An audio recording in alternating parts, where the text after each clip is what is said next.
All right, now let's bring in our political analyst, Democratic political strategist Betsy Sweet, and Republican political strategist Garrett Mason. Thanks for staying with us tonight. Yeah, absolutely. It's been a long one, but we did it. It's a good one. I want to start with the 2nd District, of course, Ontario winning there. Trump, a big factor with that endorsement, Garrett. Is that what carried him over here? Oh, I think so. And I mean, like we talked about earlier in the night, I mean, just a mass amount of spending on behalf of Ontario. Mike Sobolewski ran a shoestring campaign, did his best, but in the end, I mean, it's hard to overcome like a 10-to-1 spending advantage. I think the real challenge now for the CD2 race, both Jared Golden and Ontario, is to break away from the party messaging. I think whoever does the better job of that is going to win that race.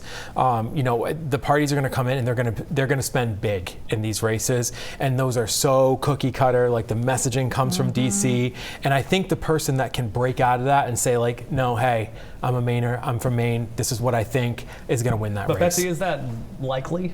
Well, I mean, I think they're both going to try, but I think the amount of massive spending that's going to happen is really going to make it really tough for both of them. And I think the thing that's so interesting about this race is I do not think that either Ontario or Sobolewski use this race in a way to get themselves known in the 2nd District. Jared Golden is a known quantity. People know him. He's had, love him or hate him, he's been on the news. He's got a national name. This was such a low-key race in this district, even though there was some national endorsement from Trump. It was such a low-key race that I think that they didn't use it the way they needed to get known in the whole 2nd District. I think that's going to be the factor in November. Yeah, meantime, in the 1st District, you had Ron Russell there winning over Andrew Piantadosi.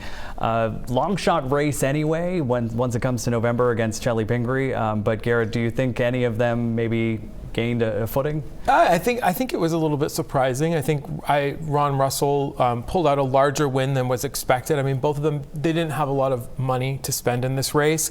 Nor will they in November. Yeah, no. I mean, no one's going to prioritize. It'll this be race. tough. It'll be tough to break out there. But I mean, he ran a great campaign. I mean, his story. I mean, your feature on him, really spoke volumes of his history, his military history, and so I mean, he ended up winning the day tonight. But Andrew Piantadosi was relatively unknown. He ran for really, solid personal reasons, and just came up a little short tonight. I'm sure we'll see him around in a state house or state senate race someday. Yeah, real quick, we talked about the national influence here. What issues are going to really play out come November? Is that Trump factor going to play out? Is it going to be abortion? Is it border security, Betsy? I think it's abortion, and I think it's democracy. I mean, I think we are going to see more and more about, like today at the polls, Republicans were collecting signatures for voter ID and for overturning national popular vote. These are democracy issues. I think people feel more and more every day that our actual democracy is on the ballot, and I think if it's a democracy and abortion, Democrats win. Garrett, quickly. I think it's cost of living, and I think it's the border, and I've been saying that even in our last primary election night,